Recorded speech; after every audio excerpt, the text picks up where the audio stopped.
পৃথিবীর কোন নারী জান্নাতি মহিলাদের সর্দার হবেন? মা ফাতেমা রাদিয়াল্লাহু আনহা। কোন নবীকে আল্লাহর কালাম বলা হয়? হযরত ঈসা আলাইহিস সালাম।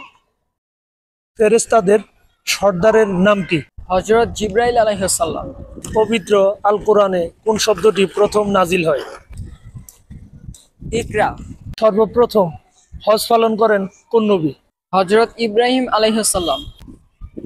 হযরত আদম আলাইহিস সালামের তওবা কোন মাসে কবুল হয়? মুহররম মাসে।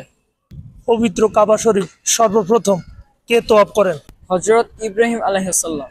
রাসূলুল্লাহ সাল্লাল্লাহু আলাইহি ওয়াসাল্লামের কতজন সন্তান ছিলেন? 7 জন। কোন সাহাবীকে দেখে শয়তান ভয়ে পালিয়ে যেত? হযরত ওমর ফারুক রাদিয়াল্লাহু তাআলা। কোন সূরাকে কোরআনের মা বলা হয়? সূরাতুল ফাতিহা। পুরুষ কিংবা মহিলার জন্য রেশমি কাপড় পরিধান করা কি হারাম। পবিত্র আল কোরআনে কতজন কাফেরদের নাম উল্লেখ রয়েছে? 7 জনের। সবচেয়ে ইমানি শক্তি এই দুনিয়াতে কোন মহিলার বেশি ছিল? হযরত আসিয়া রাদিয়াল্লাহু তাআলা। ইসলামে আল্লাহ এবং রসুল সাল্লাল্লাহু আলাইহি ওয়াসাল্লামের পরে কাকে বেশি সম্মান করার কথা বলা হয়েছে? মাকে। পবিত্র আল কোরআনের পরে কোন কিতাবের গুরুত্ব সবচেয়ে বেশি?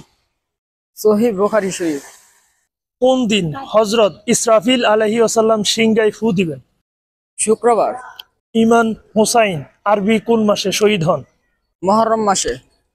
পবিত্র আল কোরআনে মোট কতটি সেজদা আছে? 14টি। বছরে কোন মাসে জান্নাতের দরজা খুলে দেয়া হয়? মুহররম মাসে।